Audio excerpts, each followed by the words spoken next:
কি এমন প্রযুক্তির যুগ আসলো রে, একটু গুজব করেও শান্তি পাওয়া যায় না। এই যে একটা নাহিদ ইসলামের যে একটা পোস্ট ভাইরাল হচ্ছে, সবাই শেয়ার করতেছে যে তিনি হচ্ছে দ্বৈত নাগরিকত্ব আছে তার, কি হচ্ছে ডোমিনেসিয়া নিসা, সরি আমি উচ্চারণ করতে পারছি না, সেই দেশের তার নাগরিকত্ব আছে। কিন্তু ফেসবুকে পোস্ট শেয়ার করে এইখানে দেখেন নিচেও ফেসবুক অটোমেটিক দিয়ে দিচ্ছে ফ্যাক্ট চেকার মাধ্যমে।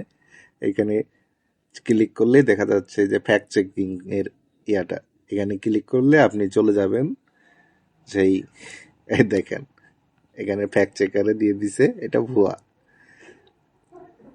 নাহিদের পাসপোর্টের দাবিতে ভাইরাল ছবিটি এডিটেড। এটা হচ্ছে ইন্টারনেট থেকে ডোমিনিকার পাসপোর্টের একটি ফ্রি টেমপ্লেট সংগ্রহ করে সেটি সম্পাদনা করে আলোচিত দাবি প্রচার করা হচ্ছে। কি এমন যুগ, এখন ভুয়া খবর প্রচারণা করেও শান্তি নেই।